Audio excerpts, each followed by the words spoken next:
میرے نبی نے فرمایا کاش میری ماں زندہ ہوتی، کاش میری ماں زندہ ہوتی،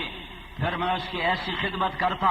کہ میں عشاء کی نماز کے لیے مصلی پہ ہوتا اور میں سورۃ فاتحہ شروع کر چکا ہوتا اور ادھر میرے گھر کا دروازہ کھلتا اور میری ماں منہ نکال کے کہتی محمد، تو میں نماز توڑ دیتا، میں کہتا جی اماں جان یہ تمہارا نبی ہے۔ جاؤ گجرانوالے کی ماؤں سے پوچھو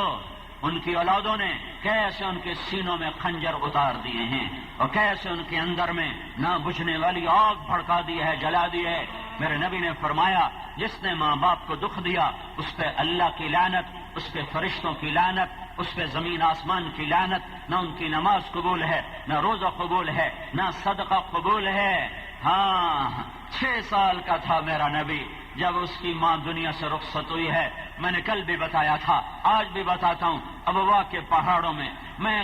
عمرے پر گیا تھا، پھر میں سن 2000 میں قبر کو میں نے ڈھونڈا اللہ کے فضل سے، اندر پہاڑوں میں جا کر بڑی مشکلوں سے پہنچا، کوئی راستہ نہیں ہے، پرپیچ گھاٹیاں وادیاں ہیں، کالے پہاڑ ہیں، خاموشی کا راج ہے، کانٹے دار جھاڑیاں ہیں، وحشت بھی وہاں جا کے وحشت کھاتی ہے۔ میں وہاں قبر کے قریب کھڑا ہوا سوچ رہا تھا کہ سن 2000 میں وحشت کا یہ حال ہے، آج سے 14 صدی پہلے یہاں کیا حال ہوگا جب میرے نبی کی ماں جان کی بازی ہار رہی تھی اور وہ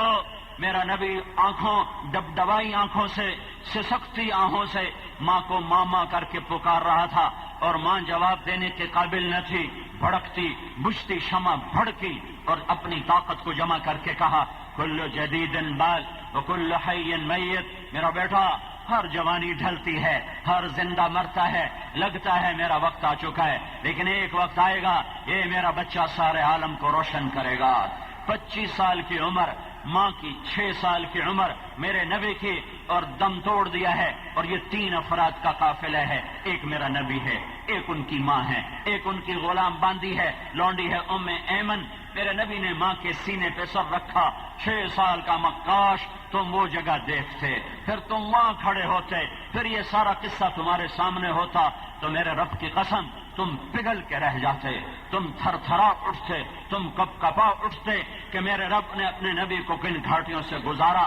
ہے دور تک کسی انسان کا نشان نہیں ہے، کس نے قبر کھودی اللہ ہی جانتا ہے، کون قبر کھودنے کے لیے آیا، ایک عورت کے بس کا کام نہ تھا۔ 10 میل دور وہاں سے آبادی ہے ابوا، آج بھی ہے، اس وقت بھی تھی، غالباً ام ایمن وہاں گئی ہوں گی، کسی کو لائی ہوں گی، قبر کھودی گئی، اتارا گیا، پتھر رکھے گئے، نیچے اترے، لوگ بھی ساتھ تھے، ام ایمن نے دھیان نہیں دیا، پیچھے مڑ کے دیکھا تو اللہ کے نبی ساتھ نہیں تھے، تو ام ایمن نے گھبرا کے دیکھا کہ کدھر ہے میرا لال، کدھر ہے، اوپر سے سسکیوں کی آواز آتی ہے، ام ایمن بھاگ کے اوپر چڑھتی ہیں، پہاڑی ہے جتنا یہ، اس کو دگنا کر لو،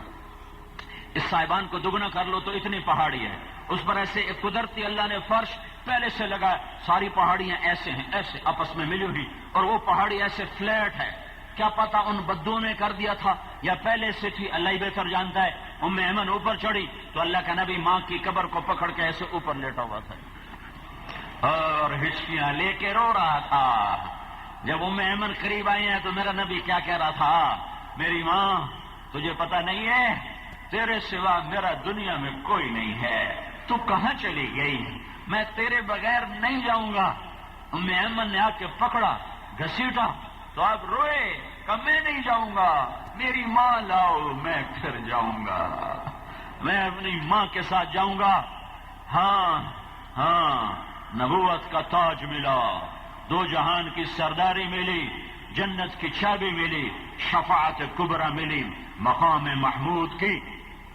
مسند ملی، اور خاتم الانبیاء کا تاج پہنا۔ یہ سب کچھ کے بعد میرا نبی حج کو آ رہا ہے، اور چلتے چلتے ذوالحلیفہ میں رات گزاری، پھر ملل میں رات گزاری، پھر روحا میں رات گزاری، پھر عطایا میں رات گزاری، پھر عرج میں رات گزاری، پھر ابوا کی بستی پہنچے، ابوا کے علاقے میں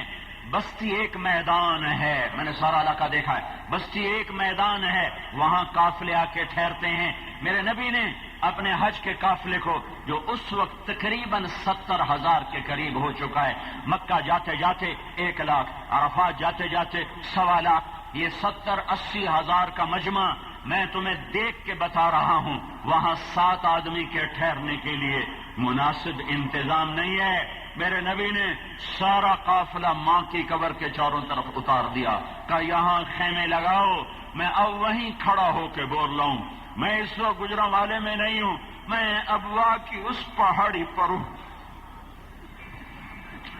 میں تمہیں کیسے بتاؤں، میں تمہیں کیسے بتاؤں، تم نے دیکھا نہیں، میں نے دیکھا ہے، چاروں طرف نوکیلے پہاڑ جڑے ہوئے، گٹھے ہوئے۔ میرے نبی نے کہا یہاں خیمے لگا دو، 10 آدمی وہاں نہیں ٹھہر سکتے، 70,000 کو ٹھہرایا، اور خود کیا کیا، خیمے لگے۔ کتنی عمر ہو چکی؟ 63 سال، جانے کا وقت قریب ہے۔ کب ماں گئی تھی؟ 6 سال۔ کتنے سال گزر گئے جدائی میں؟ 57 سال گزر چکے ہیں۔ 57 سال، 7 دن کے بعد لوگوں کو مائیں یاد نہیں رہتی۔ 57 سال گزر چکے ہیں، میرا نبی اتنی بڑی سرداریاں لے کر آتا ہے اور ماں کی قبر کے سرہانے یوں بیٹھتا ہے، گھٹنے اٹھائے، ہاتھ یہاں رکھے اور سر گھٹنوں میں دیا۔ کبھی بچپن میں ہم یوں رویا کرتے تھے، آج میرا نبی معصوم بچہ بن گیا اپنی ماں کی قبر پر، اور یوں سر رکھا اور گھٹنوں میں سر دے کر ہچکیاں مار کے رویا ہے، ہچکیوں سے رویا ہے۔ آپ کے رونے کی آواز دور تک آ رہی تھی۔ گجرانوالے کے لوگوں کو بتانا تھا، او ایمان والو، یہ ماں ہوتی ہے، یہ ماں ہوتی ہے۔ پیسہ ہی سب کچھ نہیں، دھن دولت ہی سب کچھ نہیں، یہ چمک دمک ہی سب کچھ نہیں، یہ بلڈنگیں، فیکٹریاں، عمارتیں ہی سب کچھ نہیں ہیں۔ رشتے اور ناتوں کی قدر پہچانو، ماں باپ کا مقام سمجھو، اولاد بیوی بہن بھائیوں کا مقام سمجھو۔ میرا نبی ایسا رویا ہے جیسے معصوم بچہ پھوٹ پھوٹ کے روتا ہے۔ پھر اس تمنا کا اظہار کیا، کاش ماں ہوتی، کاش ماں ہوتی،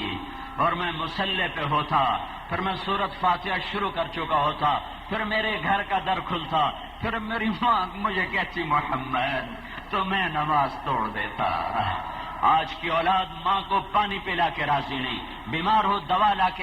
لانے کو تیار نہیں، باپ کا حال پوچھنے کو تیار نہیں۔ میں نے ایک لڑکی کو دیکھا، اپنی ماں سے کہہ رہی تھی بکواس نہ کر، لڑکی ماں سے کہہ رہی تھی بکواس نہ کر ہے، اور اس کی ماں کے آنسو ایسے برستی بارش کی طرح اس کے گالوں پہ ایسے چل رہے تھے، ندی اور نالوں کی طرح۔ جس امت، جس قوم میں مائیں ذلیل ہوں، باپ رسوا ہوں، ذلت ان کا مقدر ہے، پھر پستی ان کا مقدر ہے، پھر انہیں ایٹم بم بنانا نفع نہیں دے گا، انہیں راکٹ میزائل بنانا نفع نہیں دے گا۔ آسمان والا رب جو ان سے ناراض ہو گیا، اب کون انہیں پناہ دے گا؟